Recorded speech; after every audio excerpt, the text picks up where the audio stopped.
अरे भाई जल्दी से मछलियाँ पकड़ो, अजान तो होती रहेगी, मछलियों की चाल चल रही है। देखा, मेरा ये दाना कल वाले दाने से आज वाला दाना बड़ा है।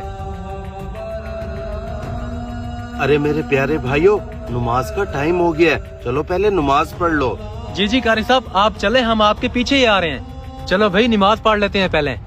माशाअल्लाह, अल्लाह आपको जज़ा दे। अरे तुम लोग अपने मछलियाँ पकड़ो, ये तो रोजाना ही आ जाता है, जैसे अजानें आती है ये तो नमाज के लिए दौड़ पड़ता है। हम मछलियाँ पकड़े या नमाज पढ़े? हाँ भाई तेरी बात बिल्कुल ठीक है, ये डेली नमाज के लिए बुलाने आ जाता है, जैसे इसे और कोई काम है ही नहीं। ओ खैर, तुम इस मौलाना की बात को छोड़ो, अपना काम करो। यही तो बात है, हम अपना काम करें या फिर नमाज पढ़ें। मुझे एक बात की समझ नहीं आती, कारी साहब सारा सारा दिन तो नमाज पढ़ता है और कोई दूसरा काम भी नहीं करता, पता नहीं इसका घर कैसे चलता होगा।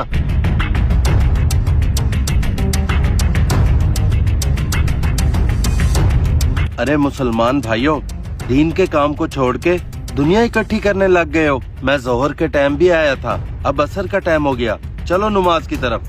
अल्लाह के बंदो, कम से कम अपने साथ तो सिला रहमी वाला मामला फरमाओ। ओ मौलाना साहब, हम अपने साथ सिला रहमी वाला ही मामला कर रहे हैं। आप मुझे एक बात बताएं, आजकल के जो हालात चल रहे हैं, जितनी भी इकट्ठी कर लें फिर भी थोड़ी है, कुछ न कुछ 4% जेब में होंगे तो हमारा दिन अच्छा गुजरेगा। वैसे भी आजकल का जो दौर चल रहा है ना, लाखों हो करोड़ों हो फिर भी पूरी नहीं पड़ती। आप बताएं, मछली पकड़ें, घर चलें या नमाज की तरफ चलें? कट्ठी अल्लाह के बंदे, किस कट्ठी की बात कर रहे हो? आप 2 मिनट इधर आके मेरी बात सुनो, आप भी खड़े हो जाएं। अल्लाह के बंदो, मेरी बात गौर से सुनो, किसको इकट्ठा करने पर लगे हुए हो? मौत का फरिश्ता है तो रिश्वत नहीं लेता, कफन है तो जेब नहीं है, कब्र है तो उसमें कोई तिजोरी नहीं है। अल्लाह के बंदो, कम से कम इतनी इबादत कर लो कि आप लोगों की आखिरत अच्छी हो जाए।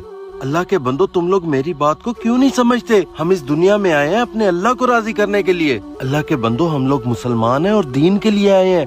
तुम लोग दीन को छोड़ के दुनिया की तरफ लग गए हो। आखिरत बहुत ही भयानक है, कुछ नेक अमाल होंगे तो वहाँ काम आएंगे, वरना अपने अल्लाह को और उसके रसूल को क्या मुंह दिखाएंगे। बस यही चंद बातें थी जो मैं आपको समझाना चाहता था। जो नेकी कमाओगे वो आखिरत में पाओगे, इसीलिए नमाज पढ़ा करो। चलो यार, फजूल बात तो सुन ली है, अब मछली तो पकड़े। रुके भाई, इस बात को फजूल ना कहें, उस बंदे का एक एक लफ्ज सच्चा था। चलें, मैं तो नमाज के लिए जा रहा हूँ, आप लोगों की